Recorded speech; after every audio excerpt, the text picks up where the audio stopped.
अस्सलाम वालेकुम स्टूडेंट्स, कैसे हैं आप लोग। उम्मीद है खैरियत से होंगे। हम लोग एंजियोस्पर्मिक फैमिलीज़ पढ़ रहे थे जिसमें टोटल 416 के करीब फैमिलीज़ हैं, लेकिन हमारी बुक में सिर्फ 6 फैमिलीज़ है। तो आज हमने तीसरी फैमिली पढ़नी है जिसका नाम है Fabaceae. This is also known as Papilionaceae. दरअसल पेपिलियोनेसी का मतलब होता है बटरफ्लाई शेप, क्योंकि ये जो पौधे हैं, ये जो पी फैमिली है, इसको pea family, Fabaceae family, papilionaceous family कहती है। इनके जो फूल है वो तितली से मिलते जुलते होते हैं, तितली के दो परों की तरह। तो ये जो पी फैमिली है, फेबेसी है, ये बड़ी फैमिली है। इसमें 400 genera, 9000 species all over the world, specially in warm areas. पूरी दुनिया में इसके पौधे पाए जाते हैं, स्पेशली जो इक्वेटर के करीब गर्म इलाके हैं उनमें ज़्यादा हैं। पाकिस्तान में इसके 82 जेनरा और 587 स्पीशीज़ रिकॉर्ड की जा चुकी हैं। इसके फेमिलियर पौधों में शामिल है लिथायरस ओडोरेटस यानी कि मटर का पौधा, स्वीट पी, एरेचिस हाइपोजिया, ये भी साइंटिफिक नेम है, यानी कि मूंगफली, पीनट को कहते हैं। और तीसरे नंबर पे साइसर एरिएटिनम यानी चिक पी, चने को कहते हैं। और डेलबर्जिया सिसु यानी कि टाली को कहते हैं, जो शीशम या टाली जिसको हम कहते हैं, जो आम पौधा हमारे यहाँ पे पाया जाता है।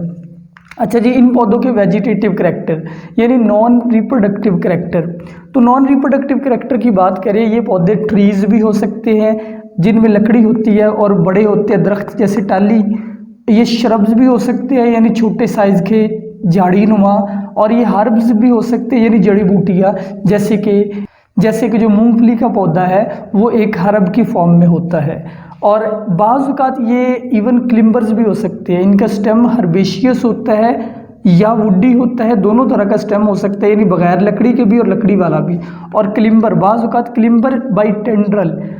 टेंड्रल का ये मतलब है कि इनके पत्तों के एंड के ऊपर ये चीज़ बनी हुई होती है, ये एक्सटेंशन, ये हुक सी, और इसकी वजह से ये बेलों की तरह किसी दरख्त के ऊपर चढ़ सकते हैं। और ये इनका ये जो टेंड्रल है यानी कि ये जो आखिरी किनारा है पत्ते के एंड से निकल रहा है, ये वायरी या थ्रेड की तरह हो सकता है। और इनके लीफ जो है वो मोस्टली आपको कंपाउंड देखने को मिलते हैं। कंपाउंड लीफ में आपको पता है कि जो लीफ होता है वो बहुत सारी छोटी छोटी लीफलेट में डिवाइडेड होता है उसका पिन्ना, या सिंपल लीफ भी हो सकते हैं, लेकिन ये थोड़े रेयर हैं। इसके बाद इनके पत्ते जो है some time modified into tendril. बाज़ औक़ात इनके लीफ जो है वो टेंड्रल में मॉडिफाई हो जाते हैं, यानी कि आखिर पे इस तरह का हुक सी। अल्टरनेट लीव होते हैं। अल्टरनेट आपको बता चुका हूँ, जब लीफ इस तरह से निकले, जैसे यहाँ पे आप देख रहे हैं, जगह बदल बदल कर। अगर पिछला लीव यहाँ पे है तो उससे थोड़ा सा साइड पे, फिर उससे थोड़ा सा, यानी कि एक ये जैसे मार्कर है, इसमें यहाँ पे, फिर यहाँ पे, फिर यहाँ पे, बदल बदल के जगह। और इसके मुकाबले में एक और आपको पता है अपोजिट लीव, जब एक ही जगह से दो दो का पेयर निकले उसको अपोजिट कहते हैं, तो इनमें अपोजिट नहीं होते। स्टिप्यूलेट लीव होते हैं। स्टिप्यूलेट मैंने आपको बताया हुआ है पिछले लेक्चर्स में कि जब एक पत्ता जो है जिसकी डंडी हो, उस डंडी को एक्चुअली कहते होते हैं पेटियोल। तो पेटियोल के करीब से दो जो एक्सटेंशन निकलती होती है लीफ लाइक, उनको आप स्टिप्यूल कहते होते हैं। तो अगर पत्ते में स्टिप्यूल हो तो वो स्टिप्यूलेट लीफ होता है, और इनमें स्टिप्यूल जो है वो लीफी होते हैं। फ्लोरल कैरेक्टर की बात करें तो उसमें पहले इन्फ्लोरेसेंस आएगी। इन्फ्लोरेसेंस का मतलब है arrangement of flower on floral axis. और इनकी जो इन्फ्लोरेसेंस है वो सॉलिटरी एक्सिलरी हो सकती है, यानी एक शाख के एंड पे एक ही फूल लगा हुआ हो सकता है, या फिर इनमें रेसमोस देखने को मिलती है। रेसमोस में एक इस तरीके से फ्लावरिंग होती है कि ये फूल लगा, साइडों पे भी लगे जा रहे हैं, एक रेस लगी हुई है, ये शाख आके बढ़ती जाएगी और एक क्लस्टर की फॉर्म में इसमें फ्लावर इस तरीके से लगते जाएंगे। तो इसमें दोनों तरह की फ्लावरिंग होती है। जैसे मैं आपको टाली का पौधा दिखाता हूँ, ये आप टाली का पौधा देख रहे हैं, इसमें ये जो आप देख रहे हैं ये फ्लावर्स हैं, ठीक है। ये आपको कैमरे में पता नहीं सही नज़र आ रहे हैं ये नहीं, और ये इसके पत्ते भी आप देख रहे हैं टाली में। और ये टाली का एक एक्चुअली ये इसका पिछले साल का जो फ्लावर सीड है वो है फली की फॉर्म में। तो ये भी याद रखिए कि इन पौधों में मोस्टली फलियां ही हमें देखने को मिलती है। अब जी इसके जो फ्लावर है उसका स्ट्रक्चर, फ्लावर के स्ट्रक्चर की बात करें वो जाइगोमॉर्फिक होता है। जाइगोमॉर्फिक एक ऐसा फूल जिसमें लेफ्ट और राइट साइड सेम हो, यानी कि जो बाइलेटरल सिमेट्री रखता हो। पेडिसिलेट, जिस फूल की पेडिसल यानी कि डंडी मौजूद हो उसको पेडिसिलेट कहते हैं। ब्रैकिटेट, अगर फूल के शुरू में दो पत्तियां मौजूद हो एक ब्रैकेट की फॉर्म में उसको कहते हैं ब्रैकिटेट। और पेपिलियोनेसियस यानी कि एक तितली के जैसा फूल होता है इनका। फ्लोरल फार्मूले की बात करें तो ये जो मैंने एक लाइन लगाई हुई है इसका मतलब है कि इनका फ्लावर बाइलेटरल सिमेट्री रखता है, यानी फूल का लेफ्ट और राइट साइड सेम है।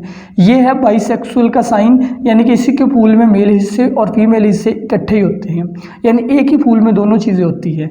कैलिक्स इनमें 5 है। कैलिक्स जो है उसमें आपको पता है उसका यूनिट होता है सेपल। फूल के नीचे जो चीज़ फूल को एनक्लोज करती है, सबसे आउटर रिंग फूल का 5 पे मुश्तमिल होता है। इसमें कोरोला जो है उसमें भी 5 पेटल्स होती हैं। एंड्रोशियम 10 होते हैं, गाइनेशियम सिर्फ 1 होता है। अब इनकी डिटेल कुछ यूँ है कि जो कैलिक्स है यानी कि जो फूल के नीचे ग्रीन रंग के हिस्से होते हैं, यानी कि 5 और मोर और लेस यूनाइटेड, आपस में वो जुड़े हुए भी हो सकते हैं, अलग-अलग भी हो सकते हैं।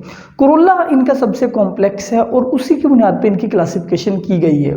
कोरोला जो है इनमें 5 पेटल्स है, उनमें से एक पेटल जो है वो काफ़ी बड़ी है।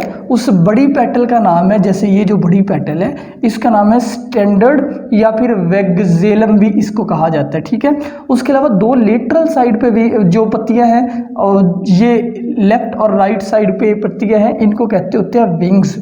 और फिर 2 पत्तियां जो है वो फ्यूज होके इस तरीके से बोट सी बना देती है, कश्ती सी बना देती है। इस तरीके से 2 पत्तियां आपस में फ्यूज होके उस दोनों पत्तियों को कहते हैं कील या कैरिना। कील आपको पता है परिंदे के ये जो चेस्ट की हड्डी है उसको कहते हैं, वो भी इस तरह से मुड़ी हुई होती है और ये भी तकरीबन इस तरह से मुड़ी हुई होती है। अच्छा जी, ये इनकी टोटल कितनी हो गई 5 पेटल और 5 डिसिमिलर है, आपस में सिमिलर नहीं है। और क्लॉड शेप भी बाज़ औक़ात होती है, यानी कि मुड़ी हुई पत्तियां भी ऐसे हो सकती है। एंड्रोशियम की बात करें, एंड्रोशियम 10 है और वो 2 ग्रुप्स की सूरत में है, इसलिए एंड्रोशियम को आप डाई एडिलोफस कहते हैं। डाई मीन 2, एडिलोफस मीन यानी 2 ग्रुप्स, और दोनों ग्रुप्स सिमिलर नहीं है। एक ग्रुप में 9 है जो स्टेमन है इस तरह से, उनके फिलामेंट इकट्ठे या फिलामेंट के ऊपर एक शीट चढ़ी हुई है, ऊपर जाके फिर उनके जो एंथर है वो अलग अलग है, और एक तरफ जो 10वां है वो अलहदा है। ठीक, तो 2 ग्रुप बन गए, एक 9 का एक 1 का। और गाइनेशियम की बात करें तो एक ही है इनमें गाइनेशियम, इस तरह से एक ही गाइनेशियम, एक ही कार्पल है, उसमें एक ही ओवरी है। 1 लोक्यूल वाली ओवरी है, लोक्यूल ओवरी के अंदर मौजूद खानों को कहते हैं। और फ्रूट की बात करें तो फ्रूट इनमें लेग्यूम बनता होता है। लेग्यूम आपको पता है फली को कहते हैं। तो जैसे मटर में आपको फली देखने को मिलती है, अभी मैंने टाली की फली आपको दिखाई, इस तरह इनमें फलियां लगती है। प्लेसेंटेशन आमतौर पे मार्जिनल होती है, यानी कि प्लेसेंटेशन आप कहते हैं ओवरी के अंदर ओव्यूल की लोकेशन, और वो मार्जिनल का मतलब है कि ओव्यूल जो है, जो ओवरी है उसके एक किनारे पे तरतीब के साथ लगे हुए हैं जितने भी ओव्यूल है। जिस तरह आप इमेजिन करें मटर की फली में आपको एक लाइन में सीड देखने को मिलते हैं, इसी तरीके से आप टाली की फली की बात करें उसमें भी, क्योंकि ये सारे जो सीड्स हैं ये बनने होते हैं ओव्यूल से। ओव्यूल फर्टिलाइजेशन के बाद सीड में तब्दील होता है और ओवरी ने फ्रूट में तब्दील होना होता है। तो इस तरह से ओवरी के अंदर जिस तरतीब में ओव्यूल लगे हों, बाद में फल के अंदर उसी तरतीब से आपको सीड देखने को मिलते हैं। आगे बढ़ते हैं, इसका अहम हिस्सा इकोनॉमिक इम्पोर्टेंस। आपने इन पौधों को देखा कि इस फैमिली में आपको चने, दालें, ये सारी चीज़ें देखने को मिलती है। तो टालिया भी है। तो इन पौधों की अहमियत ये होगी कि ये पौधे एक तो हमारे लिए खुराक के अहम सोर्स होंगे, इसके अलावा ये मवेशियों के लिए खुराक के अहम सोर्स होंगे। देन ये जो पौधे हैं कमर्शियली भी यूज़ होते हैं, जैसे टाली जो है फर्नीचर में यूज़ होती है। तो यहाँ पे एक बार रीड कर लेते हैं जो बुक की रीडिंग है उसके अकॉर्डिंग। तो उसके अकॉर्डिंग जो है मैंने 5 हेडिंग्स बना दी हैं। इनको देखें तो ये फूड के तौर पे यूज़ होते हैं, फॉरेज यानी चारे के तौर पे, टिम्बर के तौर पे, कंपाउंड्स इनसे निकलते हैं, डाई यानी रंग निकलते हैं, ड्रग्स यानी अद्वियात निकलती है, रत्ती और ऑर्नामेंट, ये सारी चीज़ों को एक्सप्लेन करते हैं as a food.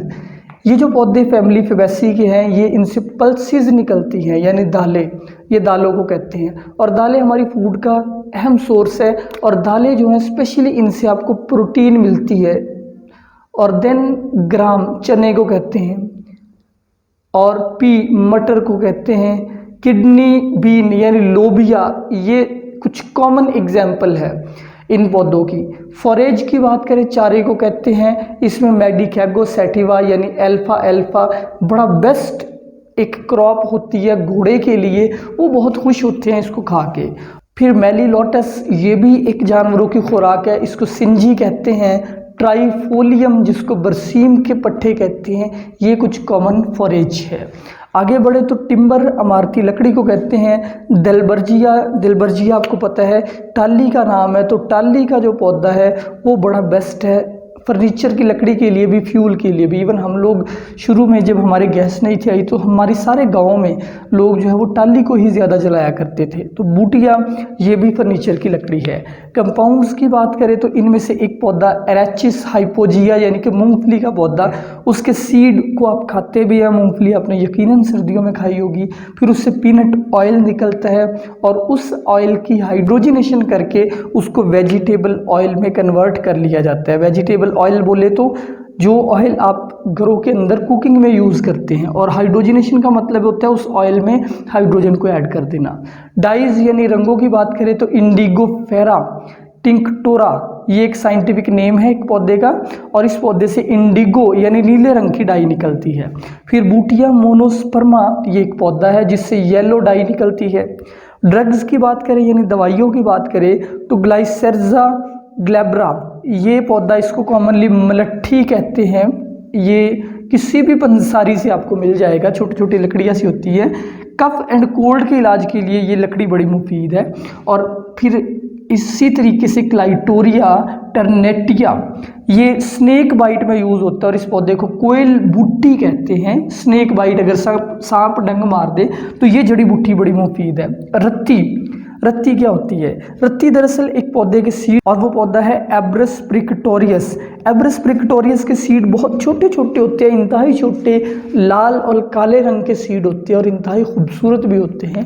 In seeds को जो ज्वेलर्स है वो अपने पास रखते हैं वेट करने के लिए, क्योंकि ज्वेलर्स ने बहुत ही लो वेट के साथ डील करना होता है और ये सीड बहुत हल्के होते हैं।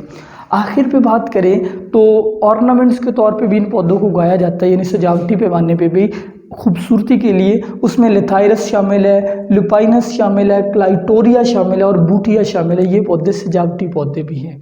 तो स्टूडेंट्स, उम्मीद है आपको सारी समझ आ गई होगी। अगर आपका कोई क्वेश्चन है वो आप ज़रूर कीजिए। अपना ख्याल रखिए। अल्लाह हाफिज़।